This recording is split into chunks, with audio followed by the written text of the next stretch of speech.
Hello, everyone. Oh, it's so great to be back in 2023, sharing some great information with you. I just told you we have like some amazing people coming on, and I'm so excited to have this guest on tonight. She is a gem in the field. She is amazing, and um, I could say so much about her, but I'll let her tell you about her. But tonight's guest is Jamilah Bashir, the IEP coach, and I'm so excited to have her on the Advocate for Me podcast. Advocate for Me, our mission and goal is to offer resources, advocacy, and training, and our podcast is one of those resources, and it also is to advocate and build up families so that they can learn new information and carry it out so that they can fulfill the purpose for their child. So, without further ado, I want to introduce to you our guest, Jamilah Bashir. Hey, Jamilah. Hey everybody. Hey Lavine. Thank you so much for having me.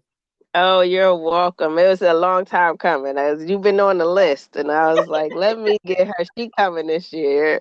We be having our little breaks in the middle, but I definitely was like, yes, Jamilah is coming on. The great thing about Jamilah is she also was one of our honorees for our award ceremony, and I put this beautiful woman down on the list because she is doing some amazing things. And when you hear the name IEP coach, you're like, wait, like I need help with my IEP, and you come running to her to get more information. So Jamilah, can you share who Jamilah Bashir is first of all, and then tell us how you came up with being the IEP coach.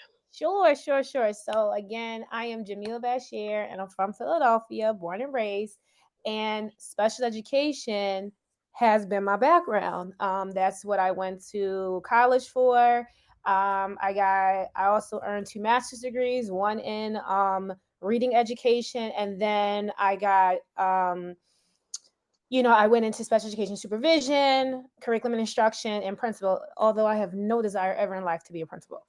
So that's just always special education has always been my background. And I went into that because I have a sibling. My little sister has an intellectual disability. So as I was learning in school, I would pass the information on to my mother. So, it was kind of like we were both learning together.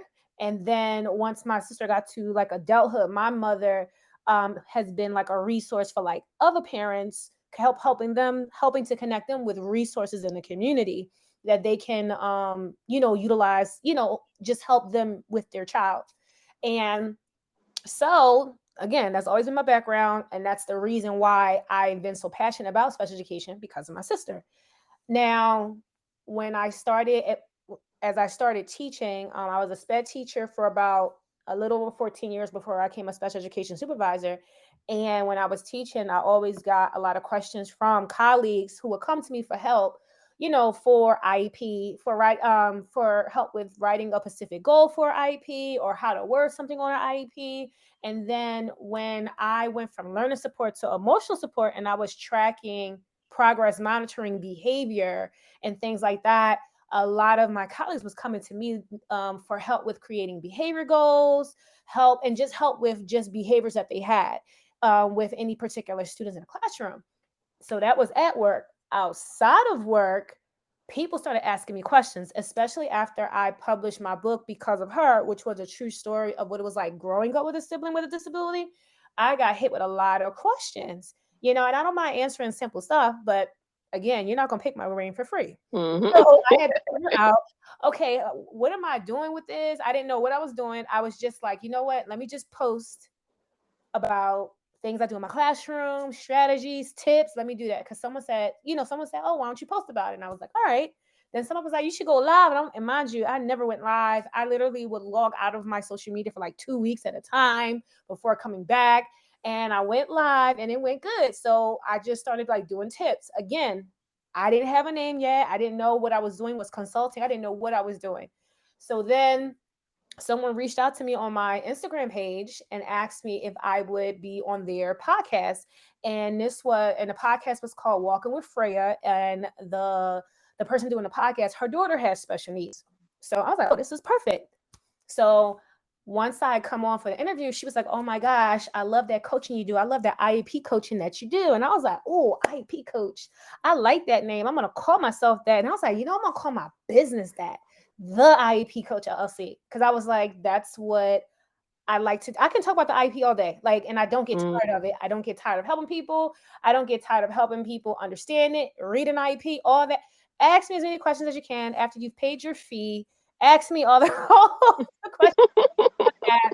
And then I also enjoy coaching teachers. So especially special education teachers, because I know what it's like to be a special education teacher and we don't get PD tailored to our needs. So the IEP coach, we've helped principals keep their special education teachers from leaving by providing them with the support tailored to their needs so that they're more likely to stay in the field because they feel supported, they have the resources, and they have someone that they can, get questions answered and get advice. Because just think, when I was in the classroom, it was a lot of trial and error. And I was lucky enough that I had an old head teacher who was willing to take me under their wing so that way I could learn. A lot of teachers don't have that, and it's just trial and error. And just think how many lawsuits you can get in doing trial and error. And just think, you had me, the IEP coach, come into your school. I can do group coaching. I can do PD for you. We can tailor it especially to what you need. That benefits the students, that benefits the teachers, that benefits the school, and you're more likely to be in compliance and not get sued. That's like a no-brainer. And then we also support parents too. Because if our parents are more educated and they are more confident to advocate for their children and advocate for themselves, if they are educated on just the special education process, the IEP process, to expect, they're more likely to be better advocates for themselves and their children. So at the IEP Coach LLC, we serve teachers and we serve parents. Awesome.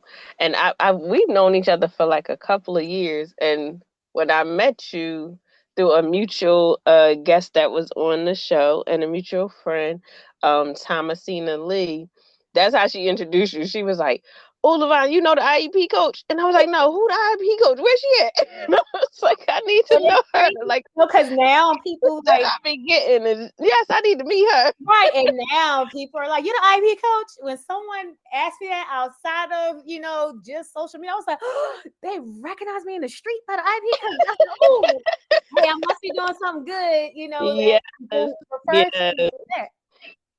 You definitely are. Like, so Jamilah has been on our workshop, and when I tell you that she breaks down the IEP, whoo, like she make it sound so simple. As a parent of a child that had an IFSP and an IEP, and that actually started my journey into being in special education, I was just like floored. I was sitting there like writing notes, and I be sharing her like I share her workshop piece with some of my students. I'm like, did y'all hear what she just said? Like, yeah, like do that and listen to the and break down this part. And this is what you do for the strategies, and this is what you do for like she will break that thing down. And like, how did you get to the point where, like, I know you said you could talk about the IEP all day long, but how did you get to the point where you can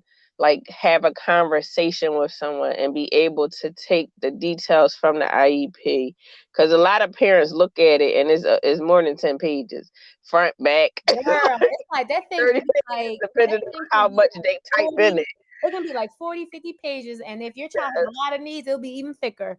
Mm-hmm. And so how am I able to break that down for parents?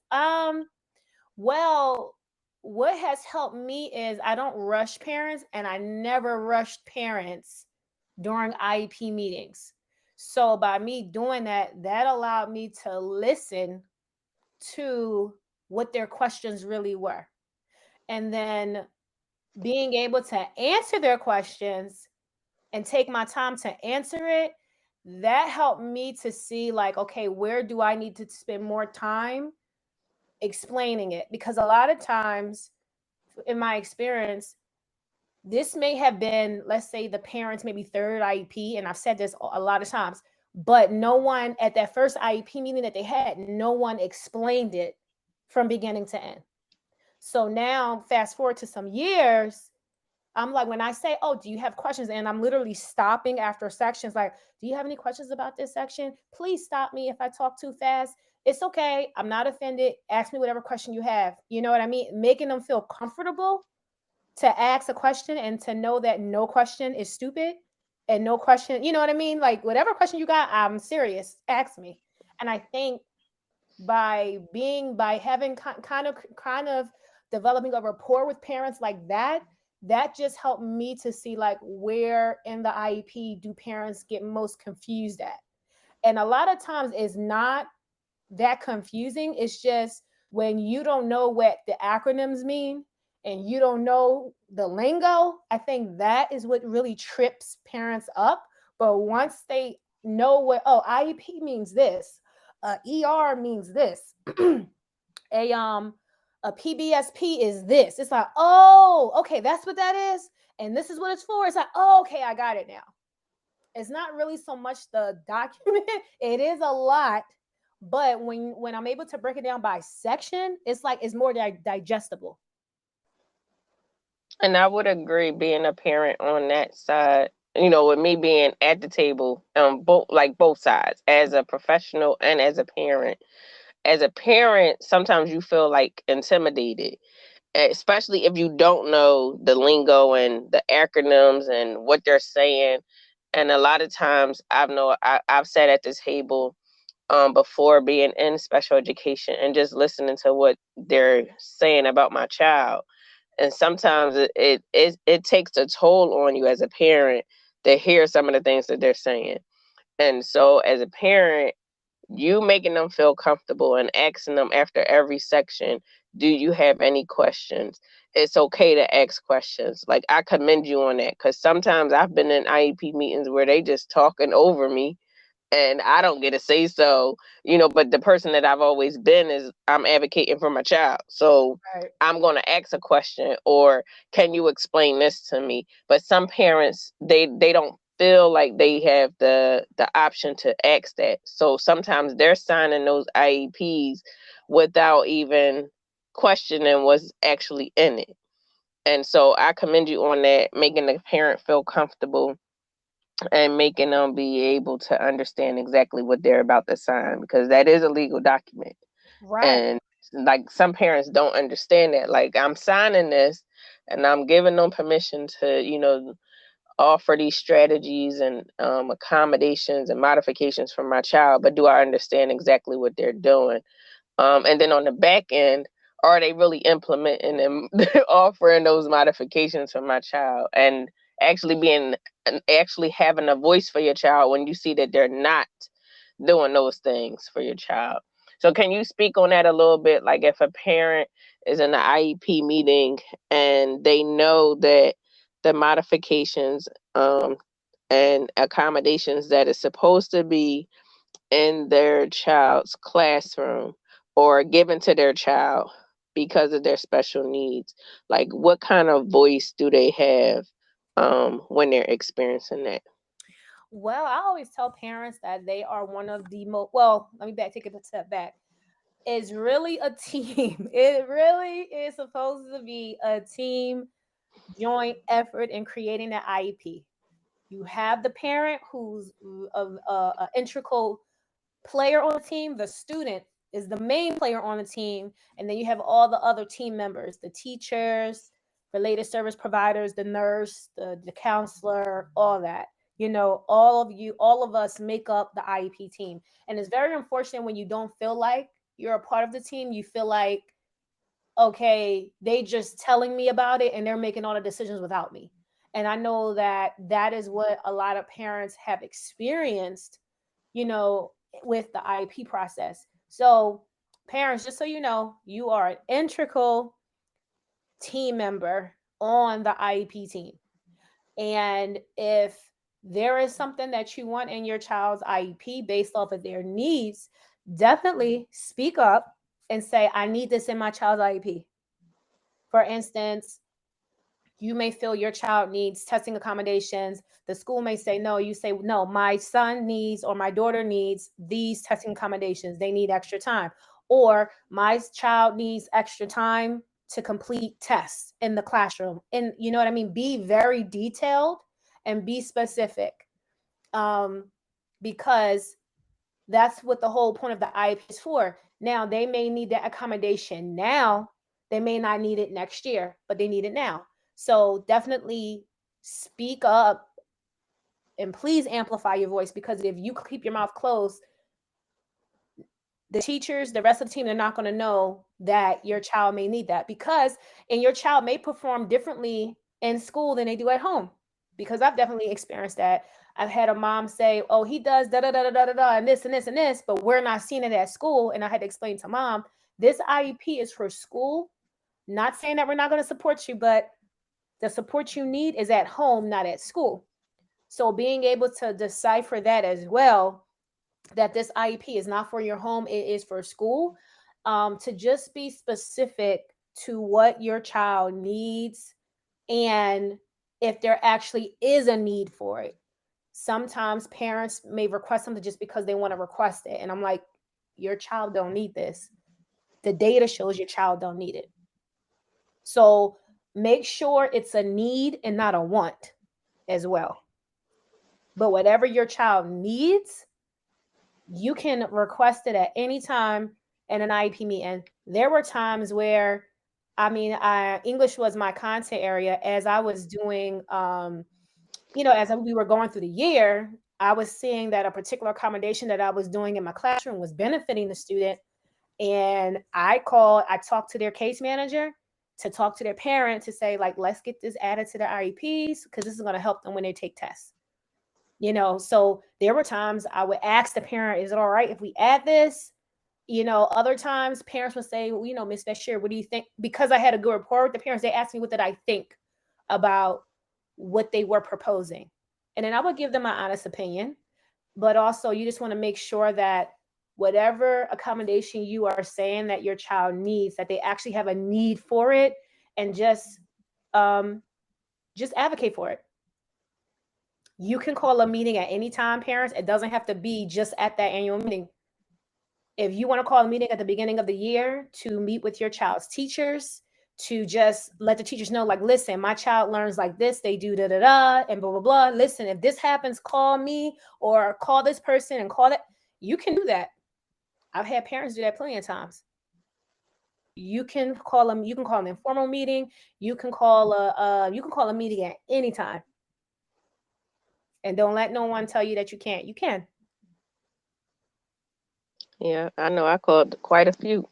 My son, with his 504 plan, because he had a feeding tube, and so every time he had a new teacher or a new nurse in the building, I was like, we need a meeting. And they like, oh, okay, Miss McMillan, when you're available. And and then I would have the whole entire team, the nurse, the teacher, the special services team. Hmm? If the teacher wasn't able to come in, I had to have a representative from the class, and we went over like everything that was in his 504 plan, as well as in case of an emergency if his tube was to come out, because with that he would have to be at the children's hospital within 30 minutes before his incision in his stomach closes. So I'm like, y'all can't just treat this like, oh, that fell out and keep going. This is it's an emergency. So we had like a whole game plan. Just luckily it never came out at school. But we had a whole game plan as to what to do. And I think that made them feel comfortable. Um Instead of me just dropping them off at school, and this is his 504 plan and us creating that one time, but it set the tone for the school year.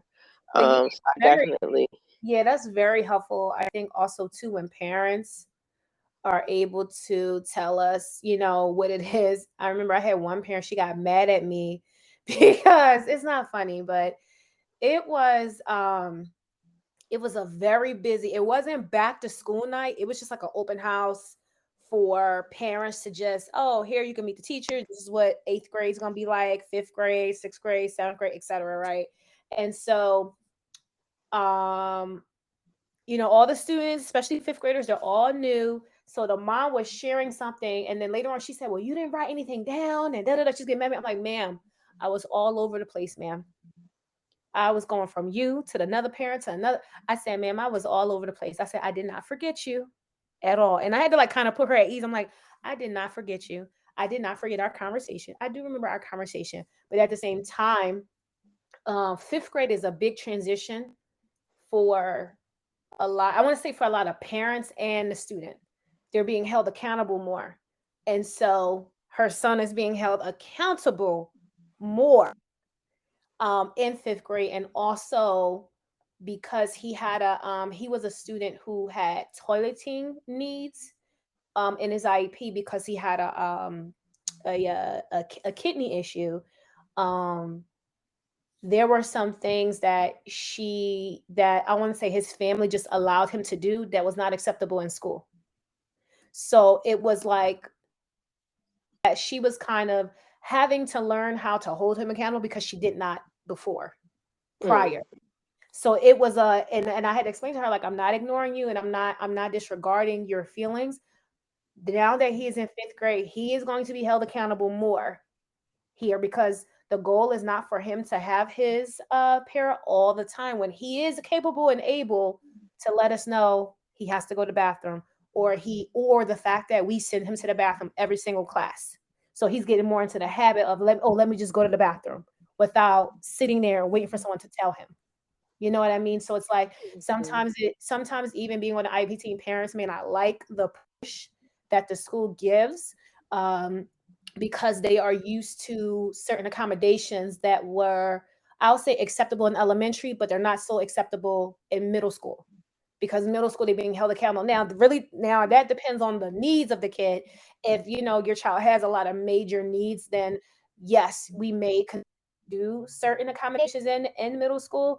But one of my biggest things I always goals for my students was that I need you to be more independent than what you came. I need you to leave my class. I need you to leave this school year being more independent than what you came. And the reason that was a goal for me was because just having my little sister, nobody cares she has a disability. If don't nobody care. We care because we're her family, but nobody else cares. And I can't expect someone else to care that my sister has a disability and to help her when she's out in the community and we're not around. And I always would push my students like, okay, if they ask me a question, I'm like, okay, well, how can we solve that? Because I need you to start thinking about how can I solve my problems without falling apart how can I solve my problem? Who can I go to help me with my problem?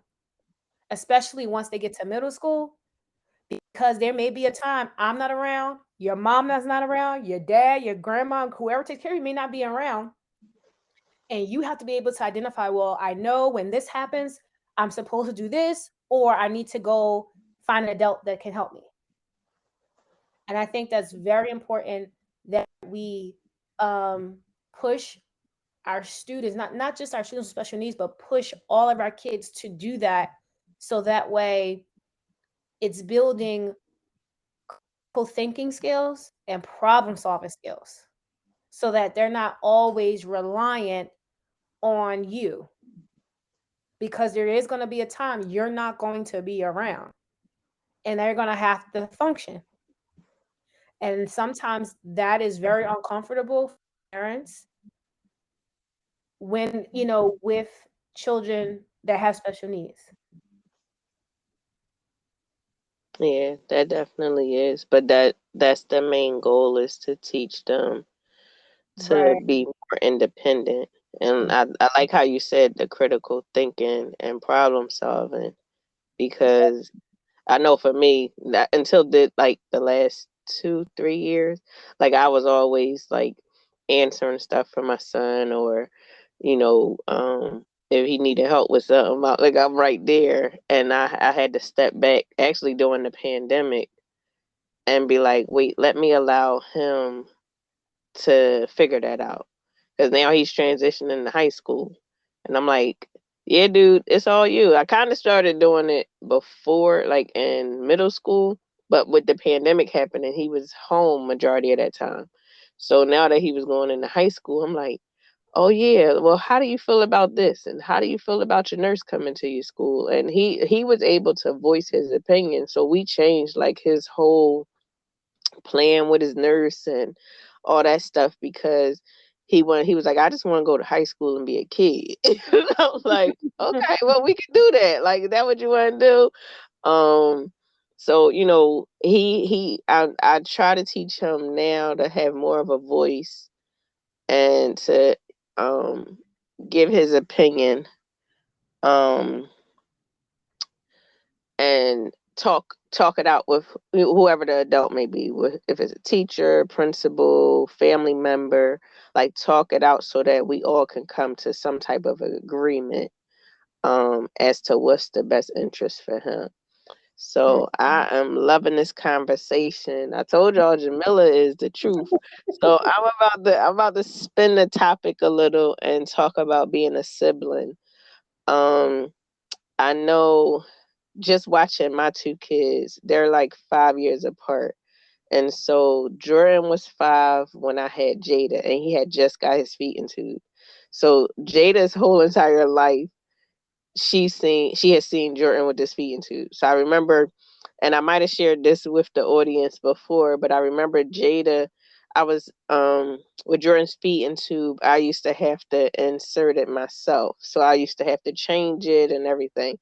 So this particular time, Jordan's NG tube came out, and so Jada at 2 went to go get everything. She got the gauze, she got the new NG2. Like she went and got everything. Like we started like calling her like the So little nurse. cute. She knew what to get. Like I used to have all his stuff set up, and she went and got everything. She's like, "Mommy, you ready?" And I'm like, "What you about to do?" I was like, "Don't do that." She looked like she's about to do it herself, and I was like, "Oh no, you can't do it." I said, "You can help mommy, but you can't do it yourself." And Jordan was like, "Mommy, don't let her touch me." And so I always tease them, like even now, like she runs out when his nurse comes, she asking her questions. Like she is so involved in like his regimen and stuff and what he has to do. And so like being a sibling, like you're in the midst of it. Like sometimes you might have to grow up sooner than you think you have to, because you're looking out for your siblings. And Mm, I know just in, growing up with my younger brothers, I'm the oldest. So I'm like always protective of them and, looking out for them. And so I know, like, even with Jada at school with Jordan, she'd be like, somebody was talking about him. And I said, that's my brother. So I was like, so I know that whole sibling relationship. Can you talk a little bit more about that and how, as a sibling, you're put in that position because of you love your sibling, and how that correlates with you and starting your business? yeah, so I can definitely relate to that. I am 6 years older than my little sister Asia. So like growing up, after I'll say like of course I was a little disappointed at first when my mom told me that, well, she told me and my sister that that our little sister was having would have special needs or whatever. At first we didn't understand it, but then it was like, oh, okay, because she seemed like any other kid. But as she got older, we could see, where she had trouble or whatever. So there were times like, you felt embarrassed or whatever. But then I know out in the street, what? I didn't want nobody coming near us, talking to us, because it was just like, I'm like, what are you over here for? You know, I became very overprotective. So like I couldn't even relax when I was outside because I wanted to make sure that my sister was fine, nobody was bothering her or anything. I can remember one time, and I talk about it in my book. His boy, I knew he was making fun of my sister, but she didn't know. Yo, I was ready to fight. And that's how I'll say me and our other sisters are like, she's very, our sister Asia is very precious to us, very near and dear to us. So we really, she sees the good in everybody. She wants to help, and she just want to be treated like everybody else, even though she has her, limitations. And I was telling my mom, I said, Mom, there are gonna be times you're gonna have to treat her the age that she is. And then there are gonna be other times you're gonna have to say, well, I see you need a little help here because she needs help in that moment. And it's like we're gonna have to always shuffle that because she is an adult, but in some aspects, she needs our help. And I said, we just have to fluctuate through that. However, we still were able to, have that big sister, little sister relationship. We argue. She's very mischievous. She's very like sneaky sometimes, and I'm just like, if she don't want to do something, she don't want to do it. But I really like the fact that she does the best that she can. She is able to recognize when she's not doing her best, and when she is. And then also just understanding that I'm blessed that my sister can talk to me. I'm blessed that she can hear, she can see, she's able to use all her senses, and she's able to have a conversation. She's very social. She doesn't have any other limitations because, hey, this could be worse. She could be a quadriplegic person who can't talk at all, and I'm not saying anything bad to anyone who is a quadriplegic or anything like that, but I'm like, I remember thinking like, oh my God, my sister never got a chance to do this or do this, do this. And I remember I was crying, but then I said, as quickly as I started crying, I wiped my face. I was like, it could be so much worse. It could be a much more severe situation, but it's not. And I'm blessed for that. Our family is blessed, for that. Like we are able to enjoy experiences with her. She's able to tell us how she feel. She's able to do she is independent to a certain extent, you know, and that she will always try to do things herself first. So it's a blessing. She really has brought so much joy to my life, to my family's life. And if she was not my sister, I don't even know if I would be in this line of work, to tell you the truth. And I don't think I would be in this line of work because I had no desire ever in life to go into education of any kind.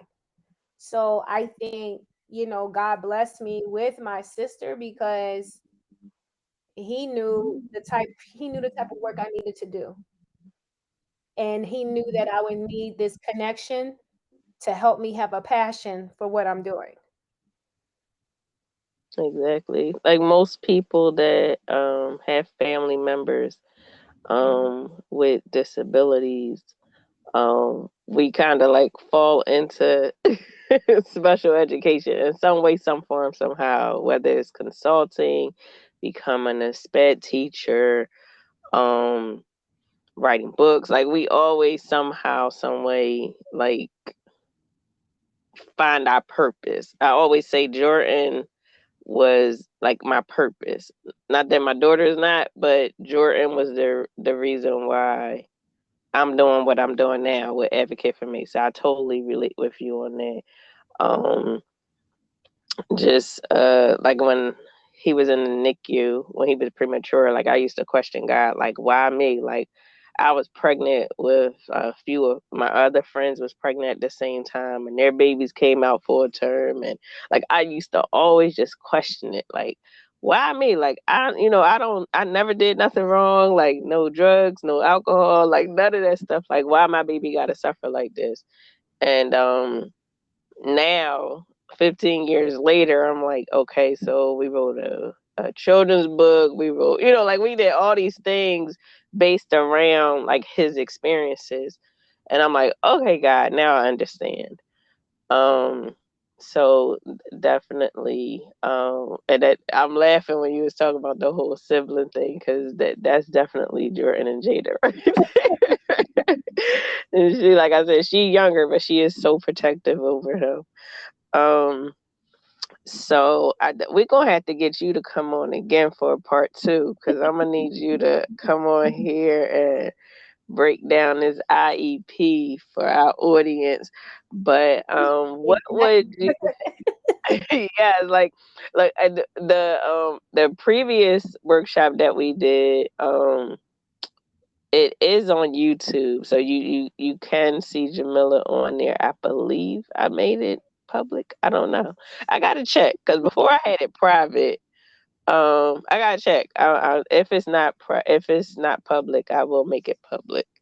Because when I tell you she break that thing, I think you only had like 15 minutes to a half an hour, right? Yeah, I think I had like I had, and I used every minute, the half hour. So I was like, you know what sections are most important? Let me just focus on those. And that's what I did. And I was like, oh, I must have did a good job.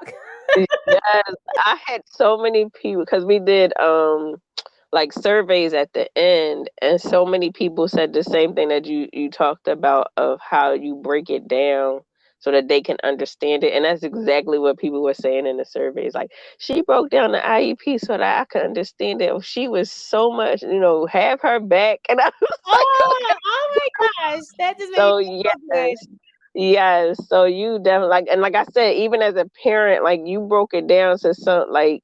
And I was like, oh, I didn't even know that. Like I didn't know that part. And like even now, while I'm in school for my master's in special education, like some of the stuff that you said in the workshop, like I understand it now while I'm in class. I'm like, yep, Jamilah said that. I remember she said that, and I remember she said that's what that acronym means. So definitely like you said, God leads you right and he led you right into your purpose and your path in life to help others.